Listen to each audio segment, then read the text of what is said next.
I'm going to introduce Steve Landry with MaineDOT, Sarah Curran with the Climate Planning and Community Partnerships, Hilary Gove with Benjamin Averill, the Housing Opportunity Program Coordinator, and Mark Weisendanger with Maine Housing. So come on up.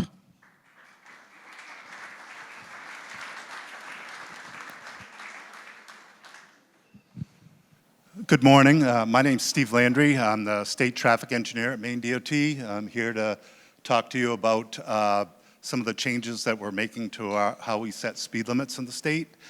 When Kara first invited me to come to this, I kind of felt like the kid on Footloose who has to get before the crowd and try to get people to allow them to have a dance. But how many know the term 85th percentile speed?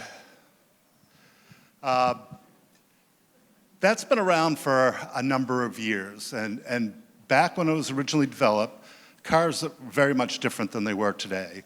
Cars were made so that you could actually feel the road. Today, with all the safety improvements that are in vehicles, you really can't feel the road anymore. And a lot of times when you're driving down the road, you look down and I don't know if any of you have ever done it, like I'm doing 15 or 20 miles an hour over the speed limit. That's a problem. It's great that we have all these safety improvements in there, but the way that we set speeds need to change. When you look at the manual on uniform traffic control devices, it says when you're setting speeds that you're looking for the 85th percentile of free-flowing vehicles. What is a free-flowing vehicle? Is that a vehicle that is unimpeded by anybody else that it's going on the roadway? I've done a few experiments over the years with changing speeds on our roadway just to see what happened. One of the things that we saw is that the 85th percentile speed doesn't change. I did something about 4 years ago where I had each of my region traffic engineers go and change their road from 30 to 25 and report back what did they see. Well, unfortunately, I was asking the wrong questions. I didn't ask what did they see. I said, what happened to the 85th percentile? Nothing. Just recently, about a year and a half ago, we did it again. And I asked the same question, stupid me. And after I heard nothing that happened, I went back and asked, what did you see? And I did hear from some people that there was more platooning. So platooning means that other cars are building up behind other cars. So when they went back out to do the speed study, they were looking for the free-flowing vehicles. They were getting the free-flowing vehicles, and those free-flowing vehicles were still doing the higher speed. That tells me there's an issue with how we're doing things. So one of the things we're looking at, there was an NCHRP report that came up with a new tool for setting speeds, and it's based on context of the road. So we have a group right now that's working, and they pretty much have it completed, setting context of all the roads in the state of Maine, and that's based on buildings and their setbacks and number of driveways and things like that. So we've made some headway at that. I just got permission to lock a bunch of people in the room to kind of finish that off and kind of, don't tell anybody I'm locking people in the room, but I think we need to do some final massaging there, and then we'll get it out to the public to take a look at. So basically what the NCHRP tool allows us to do, it's a spreadsheet-based tool which allows us to customize for the state of Maine. It allows us, based on context, to limit the maximum speed that could come out of any zone based on its context. So that's going to help us already bring things back. We're moving away from how we go and check speed. Normally we'd go out there with a radar looking for that free-flowing vehicle. Now we're using what's called a black cat radar. It gets all the traffic that happens in the course of the day. So that's already going to lower that threshold of what we're starting out with speed. One of the things with the tool, depending if there any kind of pedestrian usage out there, it's automatically going to kick it down to the 50th percentile. That may sound better than what it is. In an urban area, 50th percentile is probably 3 to 4 miles an hour lower than the 85th. but it does give us a little platform to jump off of that's a little lower than what we had before. But us changing the speed limits out there is only a part of what needs to be done. There are a lot of 25-mile-an-hour roads in the state, that have operating speeds that are much higher than that. We need to do stuff with traffic calming to try to lower the speeds out there. MaineDOT has a program that we're going to be giving temporary traffic devices to towns so that they can try out different traffic calming features instead of a town actually going out and expending money on something that may or may not work. We're going to give them the chance to try it out. I know the Bicycle Coalition of Maine has done a lot of work with a bunch of communities, and this is going to continue that. The other big thing that we have that's coming out is a new lighting standard. Just because there is a light along the roadway doesn't mean that the roadway is lit.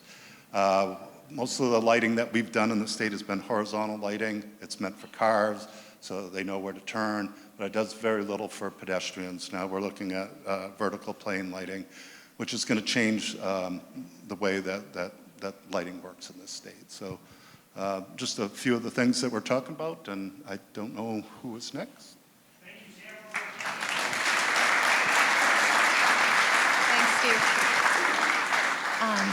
Hi everyone, Sarah Curran from the Governor's Office of Policy, Innovation, and the Future. I'm going to talk a little bit about a program called the Community Resilience Partnership, and I think there we go, there's a few slides. So for those who don't know, oh, thank you, okay. For those who don't know, the Governor's Office of Policy, Innovation, and the Future was created by Governor Mills to serve as a convening entity. So we tackle a lot of the critical issues facing the state, like climate change and housing. We convene stakeholders and state agencies and work on policy solutions for those kinds of challenges. Let's see if I can juggle multiple things here. So one of the areas that we're responsible for supporting is the governor's climate initiatives. So that includes the Maine Climate Council and the state's climate action plan, Maine Won't Wait. The state has several goals in statute around climate, so our emission reductions goals are in statute, as well as the requirement to have a new climate action plan every 4 years. The first climate action plan was delivered in 2020, and more than 250 people are working right now to update that plan. It's due on December 1st, 2024. I see some of those people right here in the room, so thank you for the time that you are putting in. We have 6 working groups organized by sector. We have an equity subcommittee, a scientific and technical subcommittee, so folks have been working really hard to address the gap areas and places where we need to do more, and we're looking forward to having that plan ready on December 1st of next year. Just really briefly as context for the partnership, the State Climate Action Plan has 4 goals. They are to reduce our emissions as required by statute, to make our state more resilient to the impacts of climate change, which has become definitely a sense of urgency around that this year, to foster economic opportunity through climate action. We think there's a real opportunity, particularly in the clean energy sector and the natural working lands areas, and to advance equity through Maine's response, making sure that our disadvantaged communities are benefiting from the state's climate action. There's 8 strategies in the plan. The first 3 are around reducing emissions, so electrifying transportation, reducing the need for people to drive through a lot of the conversations we're having today around land use and bicycle and pedestrian infrastructure, electrifying and weatherizing buildings, so we're saving people money while reducing emissions and making them more comfortable, providing all that clean energy that we need to power that electrification. Again, I'll mention the jobs. We think there's a real economic opportunity both in the clean energy strategies and in some of the new market opportunities for our heritage industries, for agriculture and forestry. There's a strategy around protecting our environment and our working lands and waters and sequestering carbon. And there's a couple strategies around community resilience, making sure that our communities are taking climate action, that they're ready for the impacts that we're already seeing and that we have climate-ready infrastructure. And then last, there's a communication strategy, making sure that people understand both the impacts of climate change and the opportunities to take action. The Community Resilience Partnership is grounded in Strategy F, building healthy and resilient communities.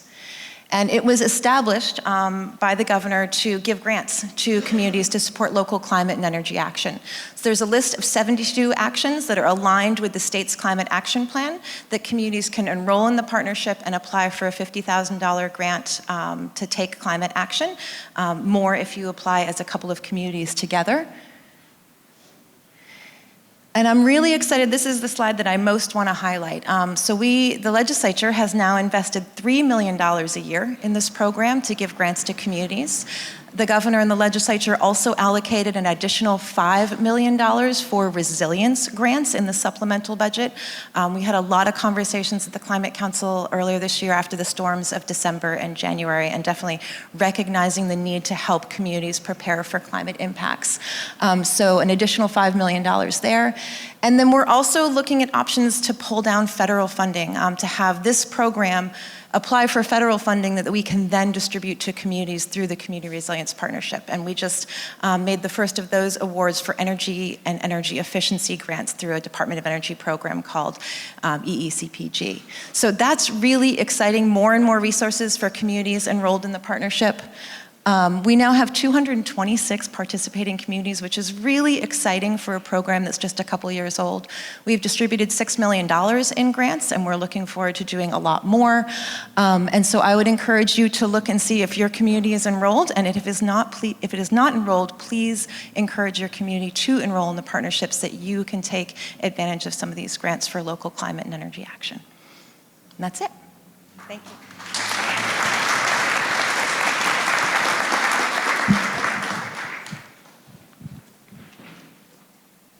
Good morning, all. It's great to see so many great state resources. I think I've met many of you, but if you have not had a chance to meet myself or my colleague Hilary Gove, I'm Ben Averill, my colleague is Hilary Gove, and we are the two Housing Opportunity Program coordinators in DECD. Our office does LD 2003 technical assistance, as well as assists with housing planning and policy provisions. We actually were created as part of LD 2003. And the bulk of what we've done over the last, especially year, but 18 months, is work on technical assistance for communities as communities are working on ordinance amendments for LD 2003 to amend their local ordinances. We provide both services to review ordinances. We provide guidance as to how to best amend local zoning codes to comply with LD 2003.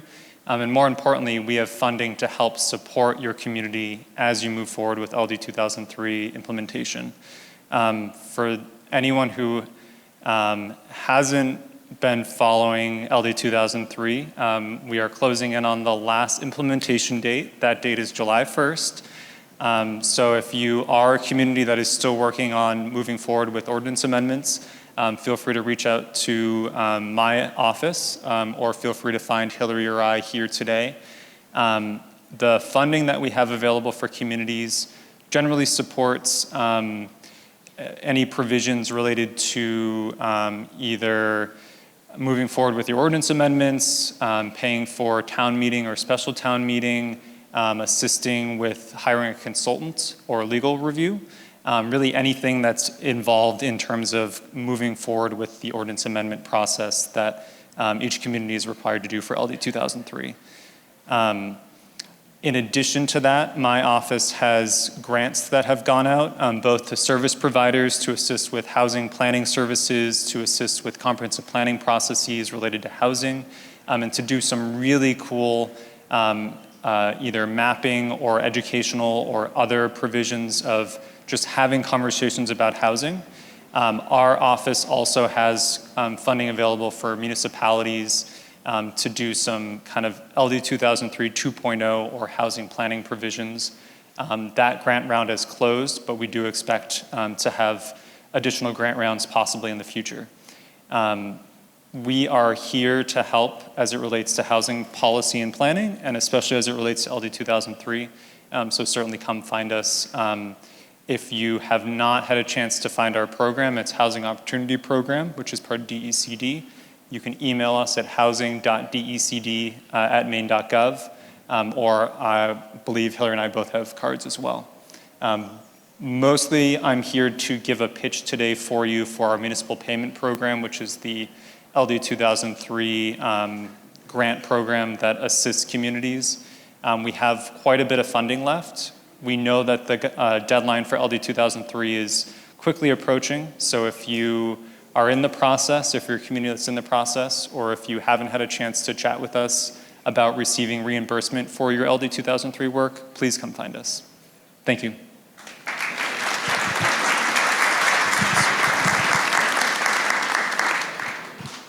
Hi folks, my name is Mark Wiesendonger. I'm the Director of Development at Maine Housing. I'm really happy to be here. This is our third year attending. Love this conference. We have a booth in the next room. Please come visit. We have some new programs coming along. We're very lucky to have the support of the legislature and the governor's office. We've received a lot of new funding. We will shortly have a new affordable home ownership program, a new supportive housing program, a new recovery housing program, and a new rural housing program. So come over and have a conversation. Yes. Please stop by, have a conversation. We are putting those programs together right now, so your input is very important. I want to make sure that we're not doing anything that's going to prohibit very valuable projects from happening. So come talk to us. Make sure you're on our email list so that you get the information when the new funding sources come about. I'm here, Scott Thistle's here. Also, the Genesis Fund, I should give them a shout out. We have a great technical assistance contract with them. They are supporting our developers and getting ready to apply for funding from us. So talk to any of us, especially John Egan. I always say that. Bother John Egan first, and then come talk to me. But thanks for having us here, and we'll talk to you soon.